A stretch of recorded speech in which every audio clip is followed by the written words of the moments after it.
On this channel, we often talk about critical thinking, but it has to be second nature, is it? I got nightmares in my head, I fear thoughts build up until I can't hear. My mind fills up into a creature, and it haunts me somewhere much deeper.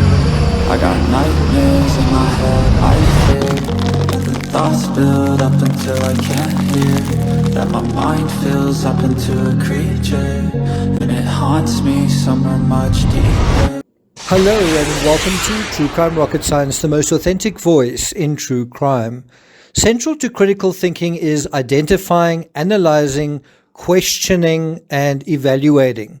Are you in the habit of doing that?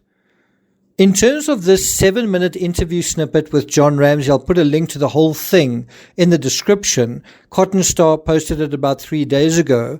We need to identify statements he makes that require additional analysis. Then we need to question the veracity of these statements or the accuracy of the statement, and then evaluate the statement. What happens when we do that? Well, a whole new context emerges.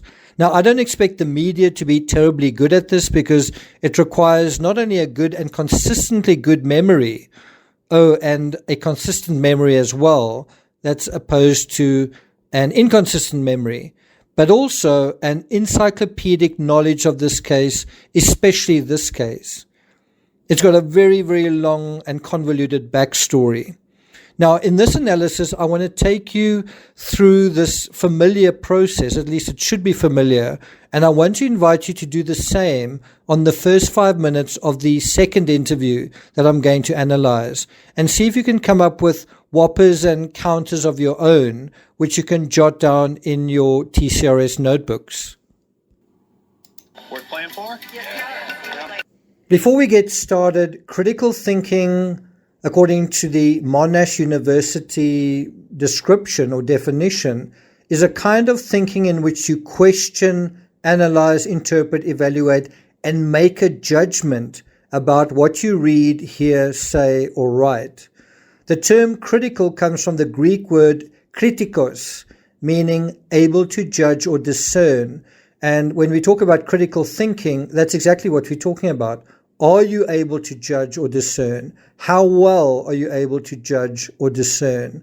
How discerning are you? And that then brings us to the first of these 6 whoppers. We've engaged with the media almost from the beginning to try to keep pressure on the police to do the right thing. Say again? Almost from the beginning, we try to keep pressure on the police to do the right thing. Okay, so almost from the beginning, when is the beginning of this case? If the beginning is on the day after Christmas in the Ramsey home, well, John was accused of seeming very relaxed, even nonchalant, going through the mail, and also at one point calling his pilot, because it seemed, I think that was what Steve Thomas said, that he seemed to still intend to fly out to Michigan. Or is the beginning of the case the week after JONBENET's death? Because the police wanted a formal interview with the Ramseys separately, and the cops were told, well, Patsy's too heavily medicated and she's in no condition to give an interview. You might say, wow, where did you come up with that? Well, I came up with that from the Ramseys' own words in their book, The Death of Innocence. This is a verbatim quote. I felt distraught. Sure, Patsy and I desperately wanted to help solve this crime, but why couldn't they talk to us here in the privacy of this living room? Just above that, Patsy was in no condition to leave the house. Now, when John complains in the book, why can't they just talk to us here, meaning together, in the privacy of this living room? Is that an example of the Ramseys cooperating? I mean, the police want to talk to them somewhere else. They want the police to talk to them where they are, and obviously together. And let's say for the sake of argument, the police had done so, spoke to them together in the living room of the house, right? You can bet John would be wagging a finger at that, saying, that's another example of shoddy police work. Can you believe that the police basically interviewed us in someone's lounge? They didn't even interview us properly, blah, blah, blah, blah, blah. Did you know that almost a week after the incident, the police was so desperate to get the Ramseys to give interviews, they tried to use JONBENET's body as a bargaining chip? And you know, when JONBENET's body was actually released, let me ask you, how long do you think it took for the autopsy to be completed and the coroner to release JONBENET's body? And, you know, this was a case where the evidence in terms of her body was quite subtle, quite difficult, quite complicated. Even the cause of death is not so simple. And so how long do you think the coroner had her body in his custody? How long do you think it was? Well, it was released on December 29th, which is barely 3 days. Barely 3 days later. Now, the flip side to this was that the Ramseys insisted that the body be released for burial, and the coroner, you know, like, why were they in such a hurry? The coroner, whose call it was, sided with the Ramseys, and so guess what happened? A few months later, there was a request to exhume her body, to check something. I guess measure those twin marks to confirm what made them. And then that didn't happen because that request was refused. And so that's an aspect that could have been finalized, there could have been certainty about it, only, and so that didn't happen. And so one could argue that JONBENET's body shouldn't have been released and that it was actually released prematurely due to pressure. Pressure from whom? Did you know the Ramseys initially dealt with police questions by giving written answers, obviously remotely? And this happened, I think, after 12 days. Almost 2 weeks later, the first formal communication with police since John Ramsey discovered his daughter's body was in a written response. Have you ever heard of a police suspect being allowed to send in their answers via kind of correspondence? Can you imagine if the police interviewed Chris Watts, where they said, okay, we're going to send you a list of questions, just take your time, let us know in the next 2 weeks what you think. Can you imagine that? In an article on CNN dated January 7, 1997, and the title for this article is Slain Girl's Parents Answer Police Questions in Writing.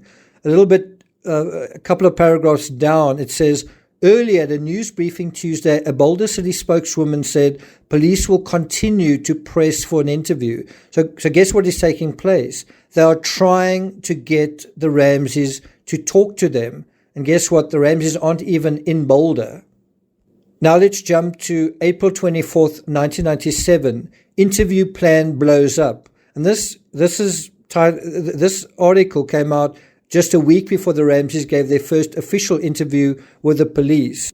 Now, I'm dealing with this under the title of John's comment, where he says, almost from the beginning, we tried to keep pressure on the police to do the right thing. And it's like, well, according to this narrative, the police were putting pressure on you to do the right thing, which is a kind of an inversion. So which one is it? In terms of this interview plan blows up, dated April 24th, did you know that a full 4 months after the incident, the Ramseys still hadn't sat down for formal interviews? And it seems that by as late as April 24th, a week prior to the date when the first proper interview finally took place, the Ramseys still hadn't agreed to be interviewed separately. So they still seem to be holding out that we want to be interviewed together. And of course, by now, the excuse that Patsy was drugged up could no longer fly. In any event, one of the reasons the cops balked at the interview, the conditions, were these conditions that the Ramseys stipulated. One of them was they want Patsy to have her doctor present, and another that each interview have a 2-hour time limit. At this stage, this is 4 months into the whole investigation, At this late stage, Team Ramsey were also dictating who they preferred to conduct interviews. Can you imagine if Chris Watts went into CBI and basically said, no, Agent Coda, no, I don't want you interviewing me. Tammy Lee, no, I'd rather not you. I'd rather that person interviewed me. And so what did they do? They threw Lou Smith's name into the hat, and guess what? Lou Smith, a major Ramsey apologist, was allowed to be part of the formal questioning. They kind of chose who they wanted to be questioned by. Lou Smith would later testify in their defense at the grand jury, during the grand jury trial. As late as April 24th, 1997, 4 months since the incident, the Boulder Police Department went on record to tell the Denver Post in an official statement, these are their words, "The Ramseys' reluctance to be interviewed continues to hinder the police investigation." So hold on, I'm confused. I thought John has been saying, kind of like a stuck record, how the Boulder police are hindering the investigation. But my main mission for years has been just keep pressure on the police. I'm not going away. Actually, the Ramseys did go away. They weren't actually in Boulder, and the police kind of had to find them in other places, I think like Atlanta. But when John says, my main mission for years has been keep pressure on the police, I'm just trying to think, what about in the months after the incident? Were the Ramseys putting pressure on the police? Or were the police trying to put pressure on the Ramseys? I mean, when did the pressure start? When did the pressure start for the Ramseys to pressurize the police? Because it didn't start on the day or the week or the first 4 months after Christmas. By 2000, John and Patsy still hadn't taken a polygraph. And then eventually they did so because I think they were asked to do one on Barbara Walters. And once again, they refused to be tested by the FBI, and instead, again, they find their own experts. This finally occurred around May 25th, 2000. That's around 3 years and 5 months into the investigation. If the Ramseys were so confident in their innocence, taking and passing a polygraph early on could have accelerated their being removed from the umbrella of suspicion. They could have done it in the first week. If they were going to do it anyway, why did they wait until after the grand jury decision and take longer than 3 years? And so there's an article titled Ramsey's Try Again and Pass Lie Test. That's from May 25th, 2000. Most incredible of all, can you believe that by April 24th, the cops were still asking Patsy to provide handwriting samples? As late as April 24th, just a week before the first police interview, the police were still awaiting the sample. Now think about that. 4 months to provide 5 handwriting samples. That's an average of 1 sample a month. That's slow going. Anyway, let's move on to the next Whacko Whopper. Of course, we've been advocating almost from the beginning that they bring in resources that have been offered to help from the outside, and they've always refused. But that's exactly what they have been doing. In Colorado, they have the CBI, the Colorado Bureau of Investigation, and it's their cold case review team that's had this case under, to use their words, constant review. This case has been under constant review with federal, state, and local partners, as well as consultation with DNA experts from around the country. Boulder police have sought out and worked regularly with multiple stakeholders across the country, to include the FBI, the Boulder County District Attorney's Office, Colorado's Department of Public Safety, Colorado's Bureau of Investigation, the CBI, and several outside forensic labs. That collaboration continues to this day. So I think you've got to be careful just taking John's word for it, where he says, we've been advocating that they bring in resources. They have, it's not just Boulder PD sitting on a sample doing nothing. They have been using multiple stakeholders across the country. And technically, I'm not sure if the FBI even have jurisdiction to work on the Ramsey case, because firstly, there was no kidnapping, and secondly, there's no transport over state lines. According to the U.S. Department of Justice, kidnapping falls under federal jurisdiction only when it involves the victim or the offender transported or traveling across state lines. Even so, the police bulletin clearly indicates the FBI are involved, so I'm not sure what John is on about on that score in terms of the FBI. Well, we're just waiting for John Ramsey to die, and the implication is then the pressure will be off. It's just disgusted. We are waiting for John Ramsey to die, with the implication being that the pressure would be off and then he sort of trails off. The implication would be off what? My understanding is that the Boulder police are waiting. So when he says, we're waiting, that's true. And they say precisely why they're waiting in their previous official communique. This is from Boulder police. The evidence has been preserved and we will continue to be ready for testing when there is proven and validated technology that can accurately test forensic samples consistent with the evidence available in this case. Detectives are actively taking steps to prepare the evidence for testing when possible. This is another way of saying we are ready to do DNA testing when we feel the technology is sufficiently advanced. In other words, we are waiting for the technology to catch up. And so, yes, Boulder PD are waiting. But this provides a brilliant angle for John to exploit, to say, you aren't doing anything. Why aren't you doing anything? But we know why. We know why they're not doing anything. And what they're not doing is they're waiting for the technology to catch up. That's what they're kind of doing. So we know that. Why doesn't John seem to know that? Now, according to forensicmag.com, in 2022, that's 2 years ago, JONBENET's father, John, publicly criticized the Boulder PD's handling of his daughter's murder, specifically DNA analysis. During a Q&A session at CrimeCon 2022, John was asked, what is something you have done to help find JONBENET's killer? And he responded that he has offered to pay for the testing of DNA evidence, but has been turned down. Now, I don't think it's a question of money. I don't think the DNA is not being tested because of money. What are the implications of John paying for testing? Let's say you said, okay, John, you're welcome. Please come in and put down some money and pay for this. Here in Boulder, we don't have any money. A lot of poor people live here. We just can't afford to do DNA testing. Please come in and put down some megabucks. And so why would he be turned down?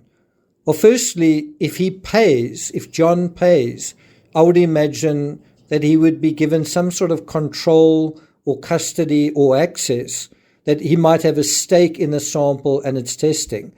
That's an assumption I'm making. Maybe I'm wrong.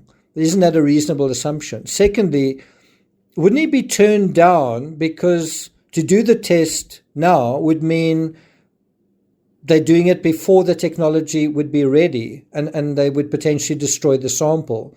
In my opinion, the idea that the entire Ramsey case comes down to a DNA sample is a total fallacy.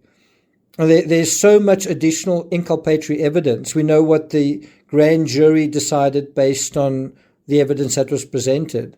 There's the ransom note, the handwriting of the ransom note, the content of the ransom note, the fibers on the duct tape, the sticky side of the duct tape, the undigested pineapple, which basically shows JONBENET was awake when the Ramsey version was that she wasn't. And if you want to talk about DNA, there is DNA that was identified. Instead of talking about the DNA that wasn't identified, let's talk about the DNA that was identified, the DNA that was found on the scene, and plenty of other circumstantial evidence, especially related to undressing, wiping JONBENET, the staging, the kind of knots used, and so on, and so on, and so on. Well, and John Andrew will take over from me when I'm not. He's very passionate about getting this resolved. John Andrew will take over from me. Why not JONBENET's brother, who was in the house, who was there, and who was theoretically closer to his sister and the event than anyone? Why can't he champion the case for his sister? Where is he? Why is John smiling through this half of the interview? John adds that John Andrew is very passionate about getting this resolved. What about Burke? Is he passionate? Why doesn't he seem to be? I mean, why doesn't he seem to be involved at all? We never hear about him.